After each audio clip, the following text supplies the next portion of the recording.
Você está no canal Eu Estudo a Lição com o pastor Samuel Camilo. Hoje é segunda-feira, dia 17 de março de 2025.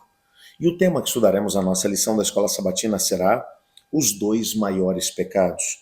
Existem vários textos hoje no nosso guia de estudos, aliás, eu te desafio a ler todos eles em casa, isso vai agregar um grande conhecimento a você, vai te ajudar a entender muito mais plenamente o tema que estamos analisando hoje.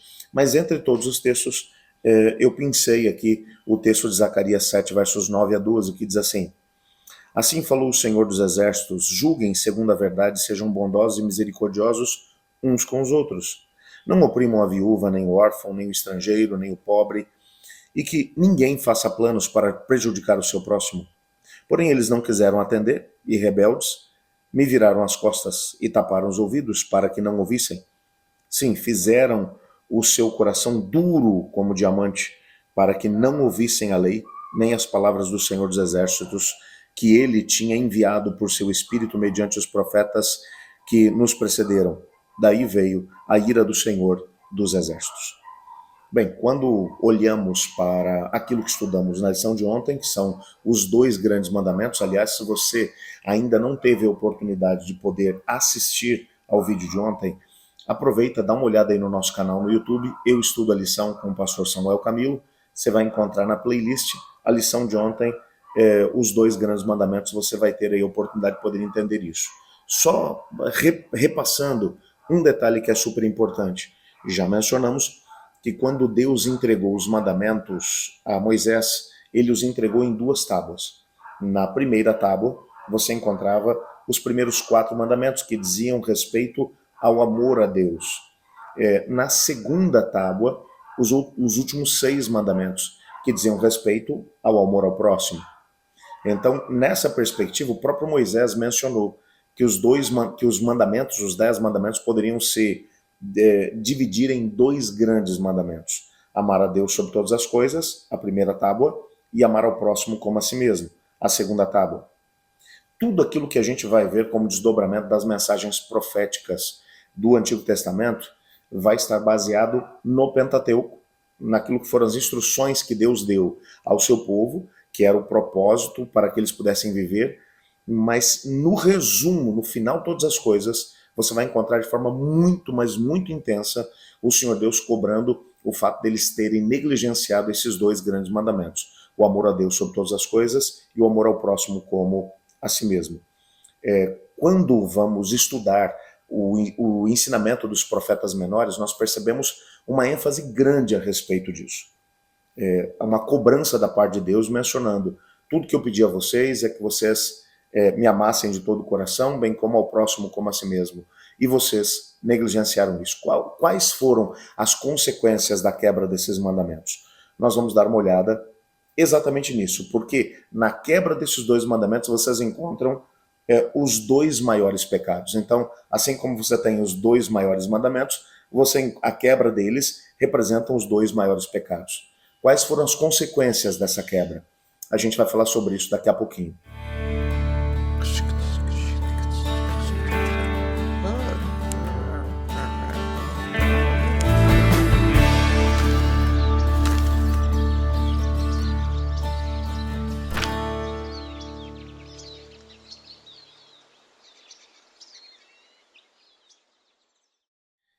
Em Deuteronômio, no capítulo 6, nós encontramos Moisés recapitulando aquilo que foram os mandamentos, as leis, as ordenanças que o Senhor Deus entregou ao seu povo no contexto dos livros de Êxodo, Levítico, Números. Entretanto, quando ele vai fazer exatamente isso, ele vai colocar uma ênfase grande no resumo de todas as leis, estatutos, mandamentos que o Senhor Deus deu. Não mais agora falando apenas a respeito das 2 grandes tábuas, os primeiros 4 mandamentos, o amor a Deus sobre todas as coisas, a segunda tábua, os segundos 6 mandamentos em relação ao amor ao próximo como a si mesmo. Mas como um resumo de absolutamente tudo aquilo que ele havia ensinado, ele vai mencionar, tudo se resume a isso: amar a Deus sobre todas as coisas e ao próximo como a si mesmo. Se vocês não esquecerem disso, vocês vão conseguir cumprir a lei de Deus. Entretanto, nós percebemos que o povo de Israel falhou terrivelmente em relação a isso. Eles acabaram entrando na terra da promessa e, em pouco tempo, acabaram se prostituindo diante dos deuses dos cananeus, deixaram de amar a Deus sobre todas as coisas. Como consequência do paganismo, eles começaram a esfriar o amor em relação ao próximo, começaram a oprimir ao órfão, à viúva, ao estrangeiro, enfim. E o Senhor Deus foi enviando profeta após profeta, trazendo mensagens, tentando trazê-los de volta para essa realidade inicial. Amor a Deus sobre todas as coisas e ao próximo como a si mesmo. Entretanto, eles falharam terrivelmente em relação a isso. No ano 622 a.C., os assírios invadiram o reino de Israel, agora o reino de Israel ao norte, com a capital em Samaria. As 10 tribos que faziam parte do reino do norte foram espalhadas pelo Império Assírio, nunca mais se reuniram enquanto nação. E depois, no ano 604, 605, a Babilônia invade pela última vez o reino de Judá e vai levar os judeus como cativos para a Babilônia, onde eles vão passar 70 anos no cativeiro. O Senhor Deus estava tentando curá-los daquilo que era o desejo de adorar a outros deuses e, com isso, também esfriarem no amor de uns para com os outros. Uma coisa é fato, nesses 70 anos de cativeiro, eles foram completamente curados do paganismo. Quando eles retornam depois do cativeiro, aí você vai encontrar Zacarias, que é um profeta pós-exílio, escrevendo a respeito das razões pelas quais os seus ancestrais haviam sido levados para o cativeiro, e ele vai mencionar exatamente isso. Se você não prestou atenção no texto, deixa eu ler aqui de novo. Ele vai mencionar que o Senhor Deus, ele vai mencionar que ele tinha, através dos profetas, dito: julguem segundo a verdade, sejam bondosos e misericordiosos uns com os outros, não oprimam o órfão, nem a viúva, nem o estrangeiro, nem o pobre, e que ninguém faça planos para prejudicar o seu próximo. Ele está falando aqui da segunda ênfase, que é exatamente a ênfase no amor ao próximo. Então, eles deveriam, num primeiro momento, amar a Deus sobre todas as coisas, mas eles haviam aprendido isso no cativeiro, já não eram mais adoradores de ídolos. Ok, quando eles retornam, eles ainda tinham sérios problemas com essa mesma realidade. Por isso Zacarias vai entrar e vai começar a falar a respeito disso. Se você vai ler depois os livros de Esdras e Neemias, você percebe que mesmo depois do cativeiro, eles ainda estavam submissos ao reino da coligação dos Médios e dos Persas, pagavam altos impostos a eles. Entretanto, por causa disso, eles continuavam ainda com grandes dificuldades para a reconstrução das suas fazendas, das cidades, e ao mesmo tempo para conseguir os recursos para pagar os impostos. Não foi fácil esse momento da reconstrução do país. Muitas pessoas acabaram se endividando, num primeiro momento, pegando empréstimos com seus próprios irmãos, porque isso eles aprenderam no contexto da Babilônia. Quando eles foram para o cativeiro na Babilônia, eles eram agricultores e criadores de rebanhos. Quando eles retornam de lá, eles aprendem o comércio da Babilônia. Zacarias vai falar muito sobre isso. E quando eles retornam, eles aprendem principalmente a questão do comércio e a questão do trabalho de banqueiros. Eles trabalham emprestando dinheiro. E alguns dos seus irmãos acabam se tornando tão empobrecidos por causa desses empréstimos que pegaram, que acabaram perdendo as propriedades que haviam conseguido trazer de volta depois que retornaram do cativeiro, e que tiveram até que vender os próprios filhos como escravos. Esdras e Neemias vão trabalhar de forma muito dura com eles, dizendo: não foi para isso que Deus trouxe vocês de volta. E então o próprio Zacarias agora, ele vai dizer: não se esqueçam que foi por essas razões que os pais de vocês foram levados para o cativeiro. Não se esqueçam de que Deus, ele leva muito a sério. Esses 2 pecados são os pecados que podem resumir todos os demais. Quando você deixa de amar a Deus sobre todas as coisas, ou seja, quando você vive uma situação de idolatria, mas ao mesmo tempo, quando você deixa de amar o próximo como a si mesmo, você está cometendo os piores pecados, já que o resumo daquilo que Deus espera de nós é amar a Deus sobre todas as coisas e ao próximo como a si mesmo. Bom, então, quando você quebra esses mandamentos, você está cometendo os maiores pecados. Por isso, hoje, nós somos chamados à mesma realidade. Não houve uma mudança significativa no contexto do Antigo Testamento para o Novo Testamento? Os mandamentos continuam sendo os mesmos e, ao mesmo tempo, os pecados continuam sendo os mesmos. Por isso, Deus vai olhar para você e para mim e vai nos desafiar a vivermos uma realidade muito mais intensa. Uma realidade de amor a Deus sobre todas as coisas e amor ao próximo como a nós mesmos.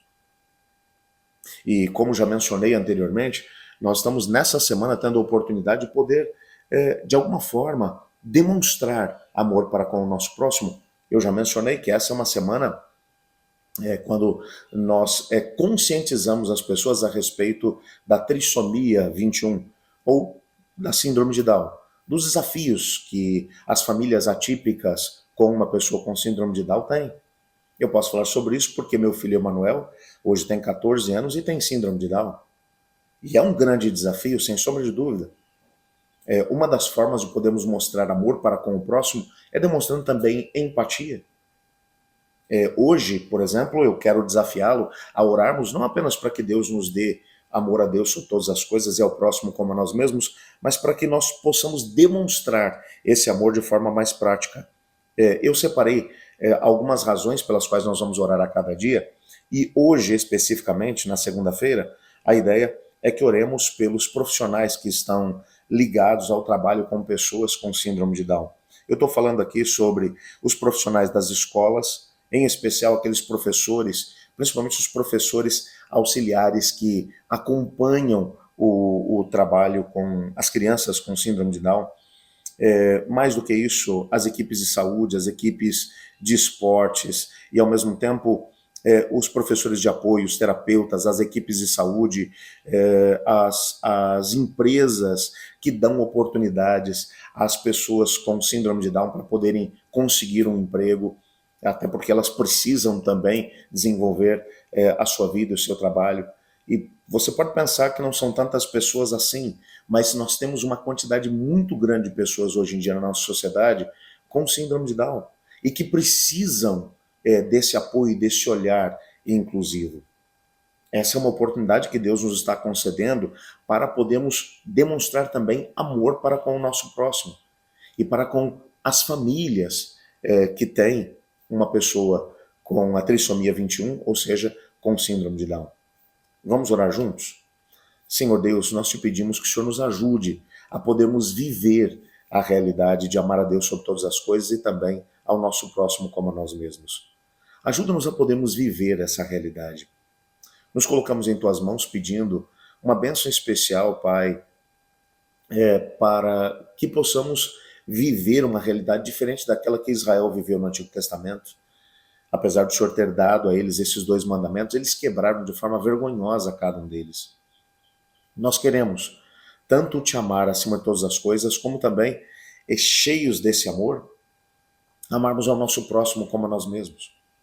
E nessa semana oramos de forma especial para que o Senhor nos ajude a podermos ser pessoas inclusivas também no contexto da sociedade, no contexto da igreja, apoiando as famílias com crianças ou com pessoas com síndrome de Down, para que elas tenham a oportunidade de encontrar um espaço dentro da tua igreja. Estamos orando especificamente por aqueles profissionais que trabalham com essas pessoas, tanto os professores, como também as empresas que abrem espaço para essas pessoas, que o Senhor cada vez toque no coração de mais pessoas, para que as famílias que têm que lidar com uma pessoa com síndrome de Down, que possam também ter melhores recursos para incluí-las, tanto na vida cotidiana como também no contexto da igreja. Pois é em nome de Jesus que oramos. Amém. Eu estudo a lição. E você?